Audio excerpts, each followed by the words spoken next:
Medical termination of pregnancy, while legal in India, is still restrictive. Abortion and reproductive rights still remain largely with families and not with the women. 243 women went to courts to exercise their abortion rights. Though the Medical Termination Act of 1971 was amended in March 2020, but the act still requires further changes.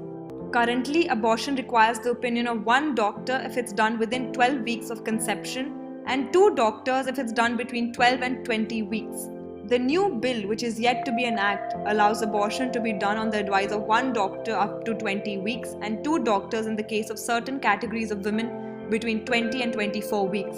The bill aims to set up state-level medical boards to decide if a pregnancy may be terminated after 24 weeks in special cases.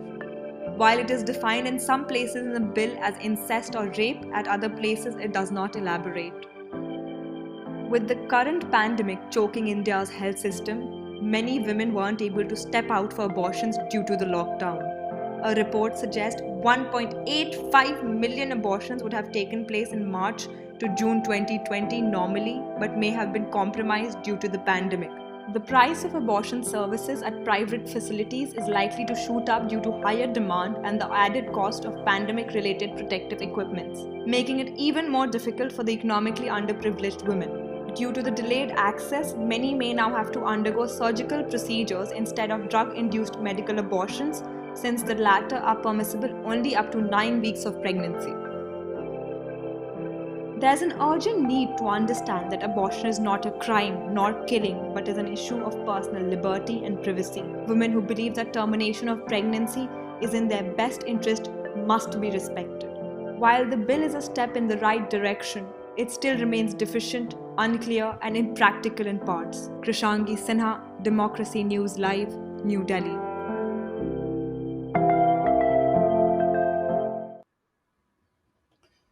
Good evening, everybody. Welcome to Democracy News Live. It matters. That's the show we carry out each evening. We pick up issues that matter to you. And today, it's an issue that we must look at carefully and seriously. In India, 10 women die each day as a result of unsafe abortion. While abortion has been legal in the country since 1971, passage of the Medical Termination of Pregnancy Act, much has changed since then in terms of societal shifts and the advancement of abortion technology. The Ministry of Health and Family Welfare has introduced the Medical Termination of Pregnancy Amendment Bill 2020 in Parliament. The bill seeks to make abortions more accessible by increasing gestational limits, introducing a privacy clause, and allowing single women to abort due to contraceptive failure. This comes in the backdrop of multiple cases where courts have denied an abortion to rape survivors, minors, and women carrying defective fetuses owing to the restrictive provisions of the Medical Termination of Pregnancy Act 1971. India was one of the first countries in the world to legalize abortion to encourage family planning and population control. Ostensibly, the reason for the relatively low time frame was to safeguard the girl child by preventing sex-selective abortions. While that is a noble intent, women who discover abnormalities in the fetuses or develop complications later in their pregnancies, and rape victims, particularly underage ones, end up bearing the brunt of it. The law fails to take into account is that often, especially in the case of underage rape victims, pregnancies are discovered very late due to the stigma attached to rape and the silence of the victims. Underage pregnancies are often discovered when the child develops health issues and medical interventions finally sought. In many cases, by the time they come to light, the child is either teetering very close to the 20-week mark or has already crossed it. Now, these are huge challenges, and really, it has to be addressed. There needs to be thought around it. It's not as if, there is no need of legislation at all, but it has to be done, with a foresight of what's going on, especially given the circumstances. Then there needs to be massive, talk around education of people on how they look at abortion themselves. And finally, rights of women. That's, at the end of the day, it's their body. It's their decision what they want to do with it. Sure, the rights of the child are important, but it's not about the right of the woman who's actually going to carry it. I'm joined today by three people on the show. Let me first introduce Dr. Nozer Sheriar. He's a gynecologist, obstetrician, and a gynecological endoscopy doctor. Dr. Sheriar, let me start with you. Explain to me, as you see the new act and coming in place. It's not a law yet, but tell me, do you see challenges with this present bill as well? Right. Thank you, Rohit. Thank you so much for taking up this very important issue. So, after 1971, we had our first amendment in 2002 2003. And that was soon followed up with a committee which the ministry established, which worked from 2006 to 2010 to make some recommendations, which I believe would have taken us as a country to the next level when it comes to addressing this very important need for women. Unfortunately, when these were put out in 2014, there was a bit of a backlash, uh, partly because of certain issues which the medical profession was not comfortable with, and we now have this 2020 bill, which is good because there is change, but which falls far short of what was recommended by that committee, which made recommendations based upon the rights of women, based upon the access issues for women, and some of the things which have been addressed now. The present amendments primarily address two things: a reasonable extension of gestational age from 20 to 24 weeks for vulnerable women, women who have been victims of rape, women who are adolescents and unmarried. And then there is a further extension to any time in pregnancy for a birth defect not compatible with life. But one thing that concerns me is that they've put in the requirement for a medical board. And the reason why that bothers me is that you are taking something out of the hands of the woman and her doctor, asking a medical board, which is not the most efficient way of doing work. They won't meet often enough.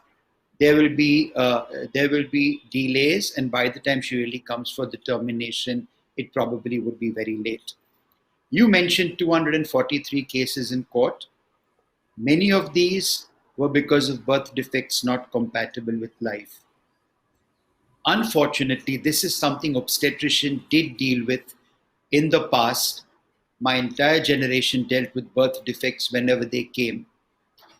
Because someone went to court to ask for permission, we now have this belief that to have a termination after 20 weeks, you go to court. And the big problem here is a rough estimate is that for every 100,000 cases each year, a few hundred have reached court. So we need this amendment as soon as possible. The last amendment is confidentiality, which in the past was there in the regulations, but not there in the act itself. India has 15.6 million abortions each year. It makes it the second commonest thing in a woman's life after childbirth. We have 27 million births each year. And it's sad that we are still having issues and discussions and interference and stigma when giving women this completely free and unfettered access, which actually should be something that women should be entitled to in the modern world. Dr. Nader, you raise a very important issue. There are 15.6 million abortions in India every year, and even some of them start going, even a few percentage of start going to these boards. This is going to be chaotic. Forget them meeting often. Even if the board starts sitting and each one of them starts ruling on each of these cases and what needs to happen, what you've done is you've taken a whole group of very well educated doctors who practice their profession, and you've now gone to a board, which I don't know what the constitution of the board Yeah. is. I've seen operations of boards. I've even Rohit, seen, doctors. just a clarification. And I want to again put things in context for the country and for women. Of the 15.6 million abortions, 81% of these are medication abortions, and most of them happen very early in pregnancy.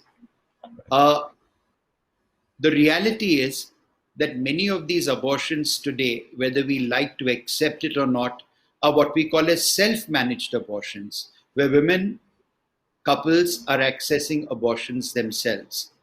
Why do they do it? Access, cost, availability, and the fact that this country has about 800,000 MBBS doctors who, even if they all got together and gave women these abortions, would fall far short of what women need. And the earlier recommendation in amendments was to extend this base of providers to nurses and other types of medical, the other systems of medicine.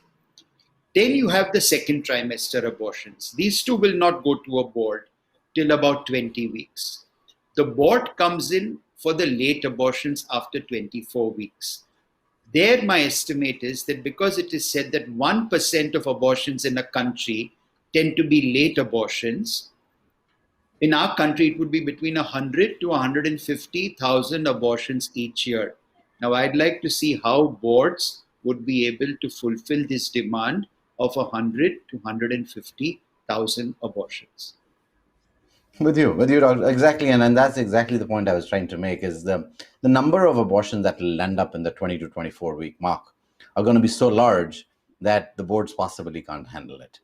Anyways, let me bring in Shilipa Shroff here. Shilpa is the coordinator of the International Campaign for Women's Rights to Safe Abortion. Ms. Shroff, could you please shed a little light on what do you think the new, when it becomes the law, are there pitfalls to this as well? Or are you happy with how it's unfolded? Thank you, Rohit. Thank you very much for the question. As Dr. Nozer has already spoken a lot about what are the shortfalls, one of the things that I would like to say is, again, the amendment speaks about the law being in the hands of the provider. It's not given to women as a request, which was proposed in the earlier amendment. So again, the provider decides in good faith whether the abortion should be given to the women or not. Secondly, the abortion amendments speak only about women and not as person. So we are not expanding the access to transgender, gender diverse people, which the whole world is speaking about. Thirdly, as Dr. Nozer said, the law completely misses on the task shifting, bringing in the mid-level providers and talking about self-managed abortion, which is the need of the hour.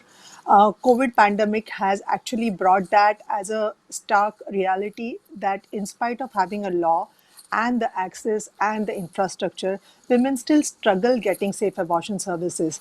And the COVID pandemic was one of the big examples for that, and how women got confined to the home and could not access the services. So I think self-managed abortion is something that we should be speaking about at this hour. Right. And self-regulated abortion. Explain to me when you say that, when you say we need to talk about it, explain to me, are you trying to say this is something we should be educating people on, or is this something that people should be more aware of? There needs to be education around it. Explain to me when you say that, what do you mean? So self-managed abortion is a wide range, covers a wide range of things actually. Globally, right now, the telehealth and telemedicine has taken over because of the pandemic. And in various contexts, it's given like you have an consultation with the doctor, where the doctor prescribes the medical abortion pills. The woman procures the medical abortion pills, goes back home and administers it, and has a safe abortion at home. So we understand that women can take the decision of their body, if given an accurate information on medical abortion, can have it at home safely. Okay, great. Makes sense. Let me bring in Dipika Jain. She is a professor of law at Jindal Global Law School. Dipika, explain to me, when this law was being formulated, and when it's still not an act yet, but what do you think is that how did they miss out on all the recommendations that were in place? There were a tremendous amount of recommendations which have been left out. Explain to me, from your perspective, what are the recommendations that should have stayed on?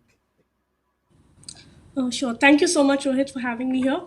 I think at the basic level, we need to understand that when a government is looking to amend legislation and existing legislation, the least they need to do is consult the stakeholders. And I think the decision on who the stakeholders are is a very important decision, which obviously many governments do not understand. They understand expertise to be something within the hallways of policymakers or legal experts, but the expertise is not coming from those people. They have skills to draft laws and understand the larger consequences. But actually, the expertise in this case, for example, should come from disability movement activists. It should come from doctors, healthcare workers, feminist groups, trans groups, because it is all of them are stakeholders in this law, because the law is going to disproportionately affect the marginalized groups. So, as far as I'm concerned, I think this law was drafted under the cloak of secrecy. First of all, none of us even knew that this law is coming up, except that when we filed an intervention in the Supreme Court case in 2019, the Supreme Court had told us that we need to wait because the government is drafting a law. Beyond that, we had no understanding of what the law is and who's drafting it and who's consulting who.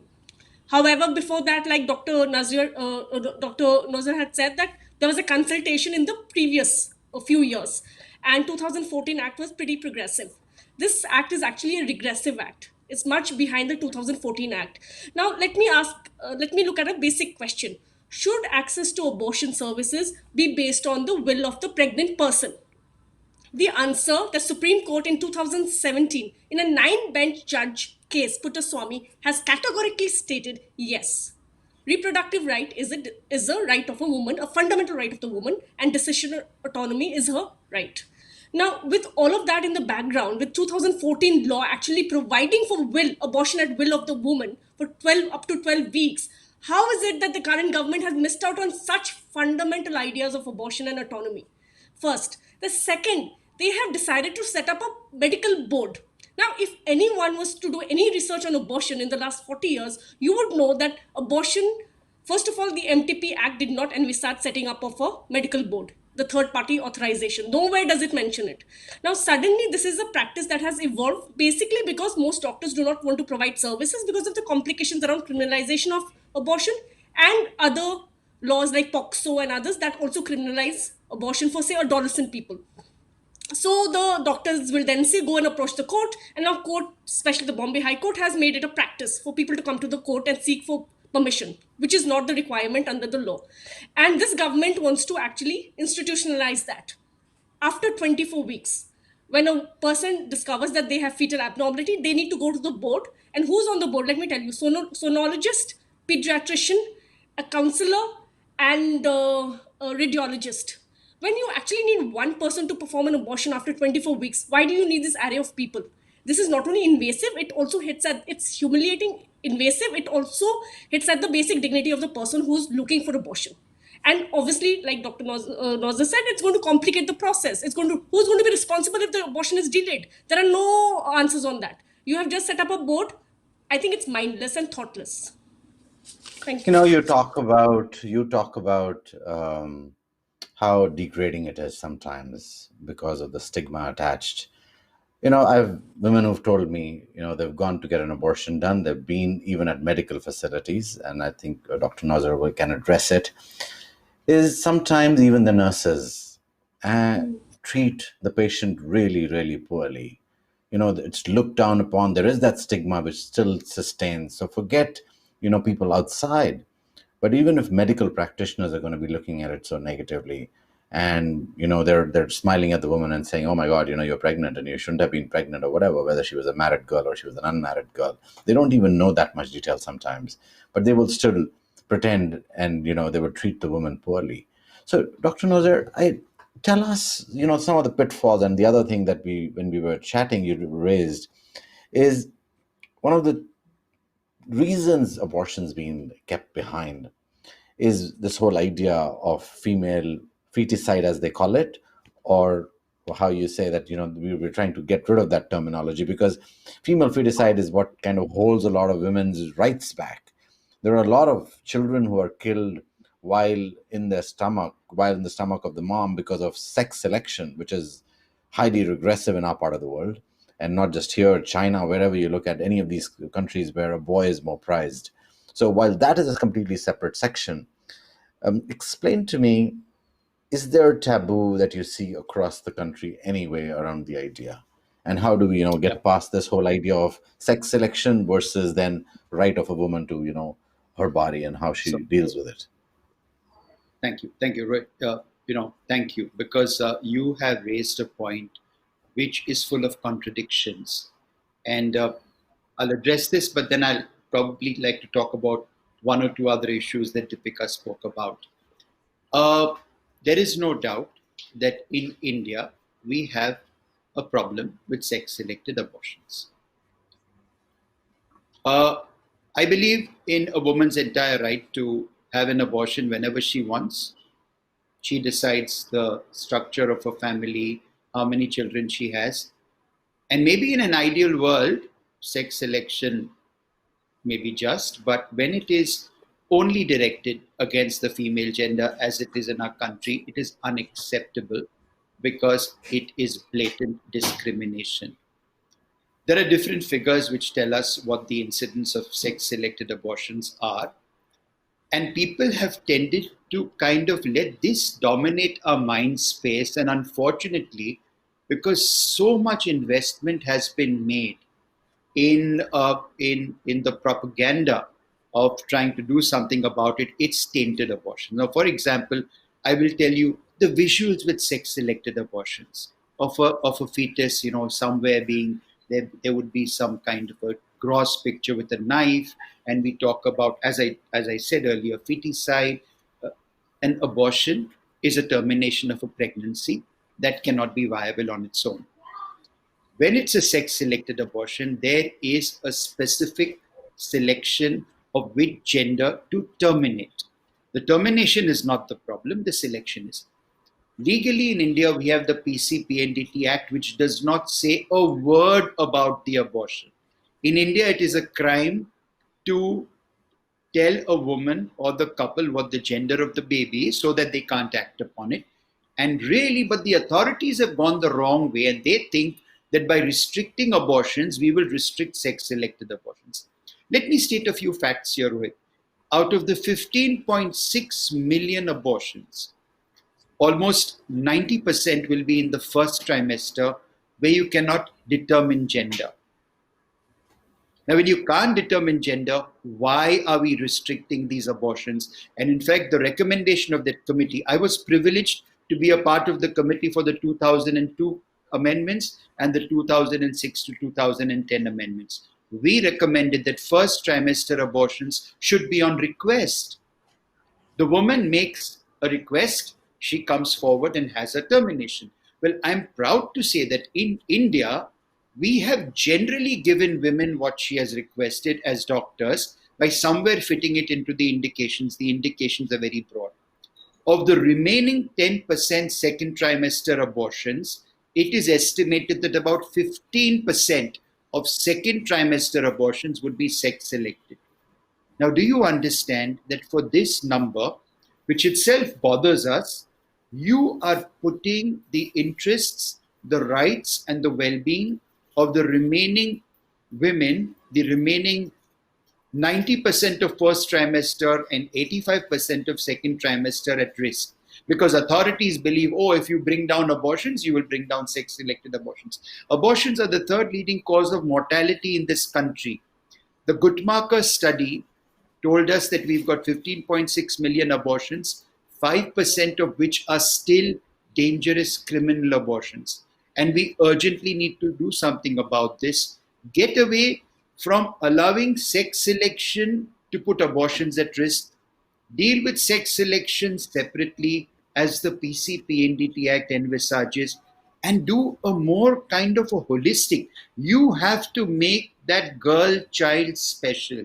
You have to make that girl child wanted. You have to give her benefits so that she can compete, and she will compete and better her male counterparts of her age if you allow her to.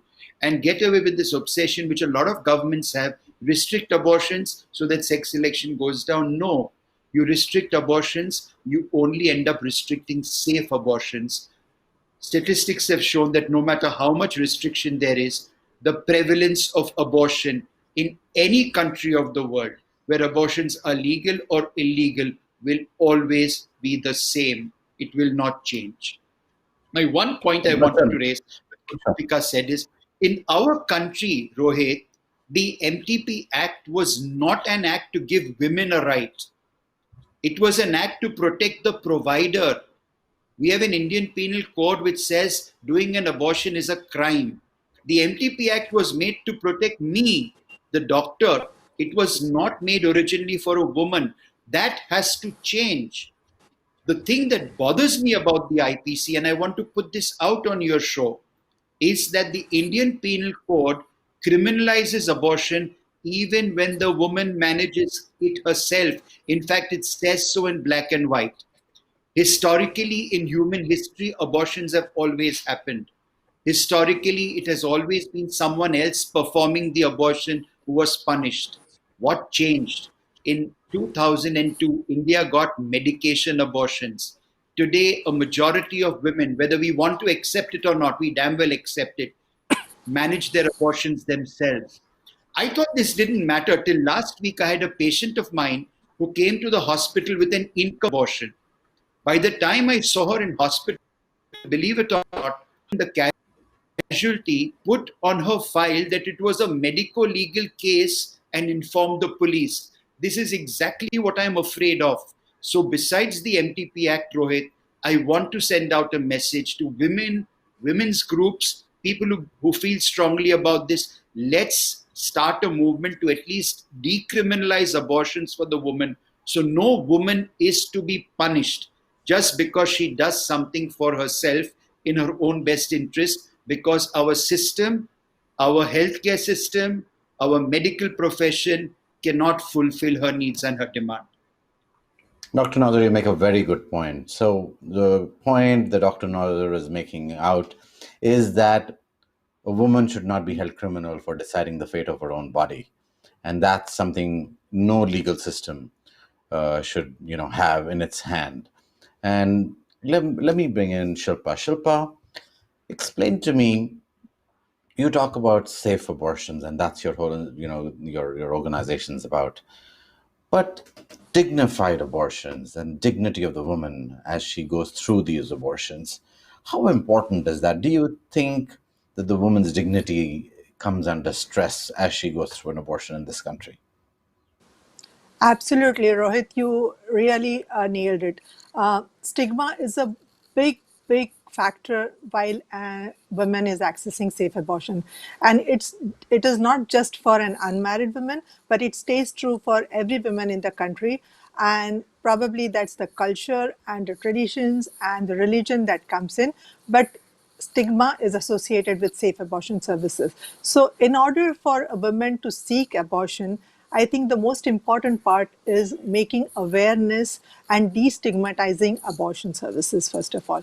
And as Dr. Nozer said, and everybody else also put, there is a big problem that we are facing about providers or the mid-level providers dealing with the woman when she comes for safe abortion services.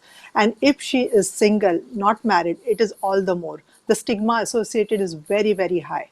So along with our law, we need a lot of other things in place: destigmatizing abortion, making women aware about the laws, making women aware about what are her rights and the reproductive rights, and talking more about abortion openly is what is required.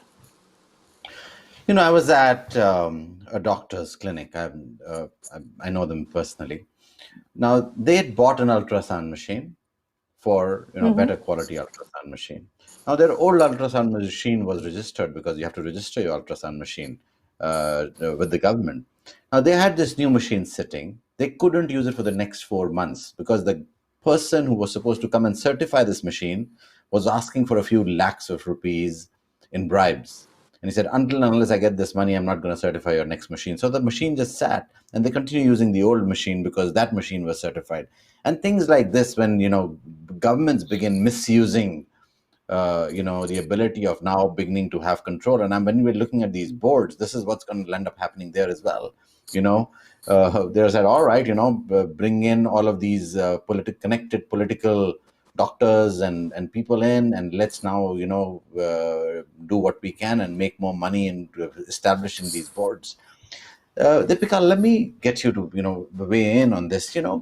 Can such laws, how does it get so regressive? Is there no way to fight this? Is there no way to fight away that there has to be processes around it? If a doctor approaches with a machine, shouldn't the process finish within 6 days or 3 days or 5 days? If there is a board, then it has to give an answer within 24 hours. They have to sit in emergency as well. I'm sure those boards will run away if you give them those kind of deadlines. But is there no way around this in which we can appeal and say, if you're setting up all of these, little rules, then you better be responsible for something as well? Absolutely. There is a way out, and the way out is that when you're drafting a law like that, you do consultation and you see what is the best way forward. How do you want to make abortion accessible? If the main objective, if you see, Rohit, if you see the objective of this bill, it clearly states it's basically to provide access to safe abortion. If your objective is that, and if you see the Lok Sabha debate, which happened on 17th March, just a week before the lockdown, in 2 hours, the bill was passed in Lok Sabha. And in that bill, 2 hours of conversation, most of the MPs said that this is one of the most progressive women's rights legislation. So the government is touting this as a women's rights legislation. When you're doing this, do you even understand that throughout the act or the new bill, you have not for once provided for autonomy of the person who is getting the abortion? And you've, of course, and then you continue to concentrate on women when actually now after the NALSA decision, it should really be pregnant person. There are gender diverse people who also need this access. So I think there are multiple complications when it comes to abortion, and I think just decriminalization of abortion is important. Having a rights-based legislation is important, where the woman is at the center of the law and the decision is of hers. The doctor is only there to play a secondary role as a consultant, right, and to provide the services, the medical services. But there are also other laws like POCSO, for example. If a 16 or 17-year-old has consensual sex and goes for an abortion service, she's going to be reported to the police under Section 19 of the POCSO Act. She is never going to do that, obviously, because her partner is going to be imprisoned. So then we are denying abortion services to a lot of these young girls. And even there's evidence recovered a lot by newspapers during the pandemic as well, where a lot of young girls got pregnant and they were denied their abortion services. Now, that is the second. The third thing is the PCPNDT. There is too much confusion in practice between the two acts. They are two different acts with two different legislative legislative intent. Now, obviously, I may have a personal perspective on PCPNDT, but as of now, it doesn't conflict with with the abortion law. They are two different legislations. So I think it's really important for government to bring all of these legislations together. Like, for example, the disability perspective, that never comes up. But actually, then the people who are hit the most from this legislation are the people who are disabled. And the disability rights movement has been talking about this for so long, and there is no hearing. So, for example, there is a disability rights legislation, and Section 92 of the legislation actually says that you cannot terminate a pregnancy of a disabled person without her consent. But in cases of severe disabilities, without defining severe disabilities, one can go ahead and terminate the pregnancies, which means that you are undertaking a forced abortion. So there are too many conflicting laws. There is no unique understanding of what abortion services or laws in India should be like. For example, recently there are two reforms that have been introduced. One is the MTP Act that we are talking about. The NLU Delhi Reforms Committee is looking currently at the 312 section of IPC, which is the decriminalization of abortion. So there are two different wings looking at abortion with two different laws, not having a conversation.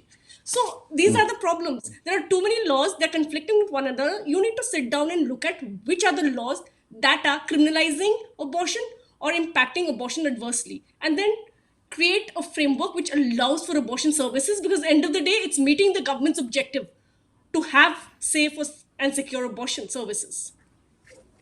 I don't know if our lawmakers are looking at this show. You've done a really poor job at designing a law. This is what your job is. This is why you get paid, to make sure you create laws and then implement them. So I think the writing is on the wall. If these three people who are very much involved in this whole idea are telling you this, and I'm sure there are many more people telling you this, you've done a very poor job at creating this law. Dr. Nozer, Shilipa, and Ms. Jain, thank you very much for joining us for this show. I hope the government of India realizes this, that they have done a poor job, and then can go back to their drawing board and start building the law again and bring in stakeholders such as yourselves for discussion again so that they can actually create something decent. Thank you for joining us for the show. Good night and good luck.